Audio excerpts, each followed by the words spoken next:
This is the SBD Dauntless, lined up to take off towards the south on a wet runway.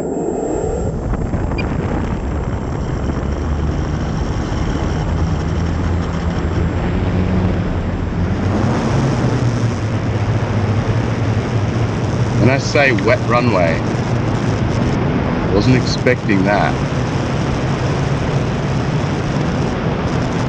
That was a lot of delayed rudder to get that to happen. Touch of up trim, right rudder, right roll.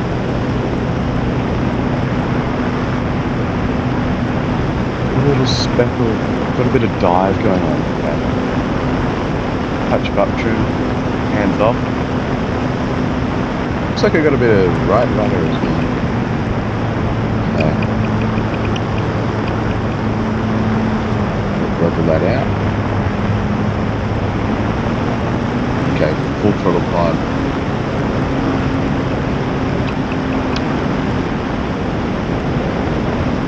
I think it needs to be right trim on the rudder.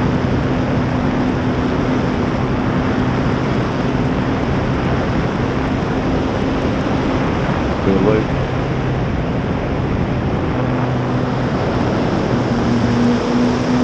Throttle off at that dive, roll to the right.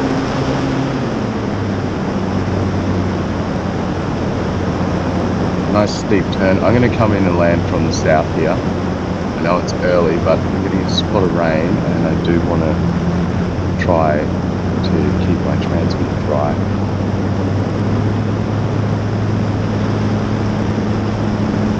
Gears out.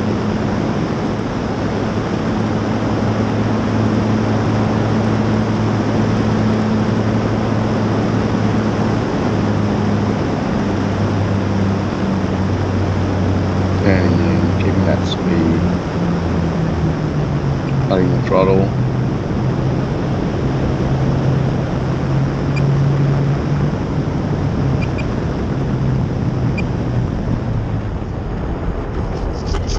Oh! No. Let's see if I can take off again without squirreling down the runway. I think it means I'm going to need to put on throttle earlier and faster. There's that first kick that's up. Maybe I have a bit of a thrust angle issue. That did really kick around to the left, even though the tail was flying. So that's pretty unique.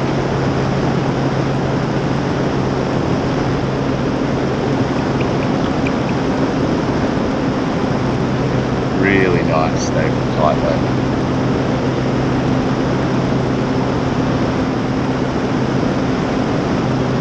Sort of go around to the right here on the back side.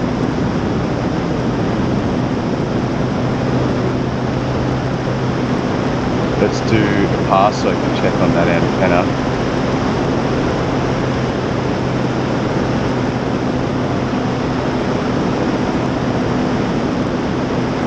Nice stable turn.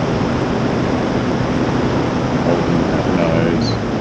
Throttle back, get that sync rate dialed in. Line up with the tarmac for this pass.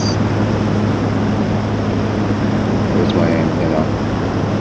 It's on, it's just tilted back, that's fine.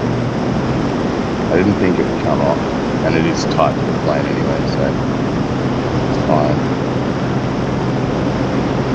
It's just perfect conditions. The air is thick. The sky is very clear. No sun. Kind of punching through. I haven't really done much full throttle on this model before. This is full throttle. This is currently absolute max. So it's more of a scout plane. It's not my highest performance era model of this era, the World War II era, but what it is it gives me the sort of training platform of, say, an 1886 Harvard or a Texan, like known to the Americans.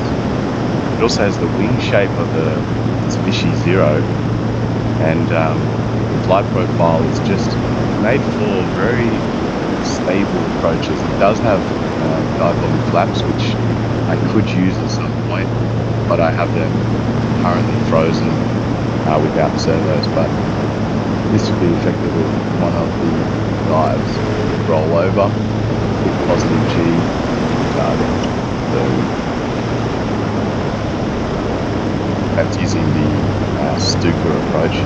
I don't know necessarily if they did roll over or not, but that is what I would like to do. I'm getting some alarms for the counter, so I'm going to come in for a landing. It's time for the door. I have a longer approach here, trying to get it to hang off that prop.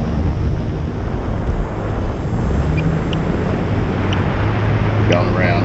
That was, I think, that's my full flight time. As I take off again, not ideal. I do think I get 7 minutes and I only program 5, so that's okay.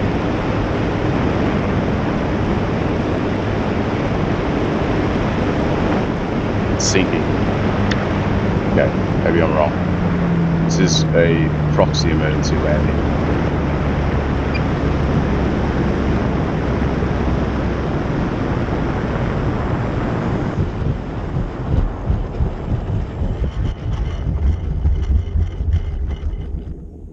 Forced landing on that extra turn. Didn't feel like I had that power. I could start to see it losing the horizon. My instincts told me to go around. Obviously, that would be a good outcome if I had the juice. We're going to investigate the amount of battery remaining and see what we're up against. I did manage to land it fast on the grass because it flips over if I'm not keeping that throttle on. So you can see I went a lot further down the grass runway as possible, as I should have, but this was all to avoid flipping over. I pretty much got to the end of the tarmac by rolling out on the grass.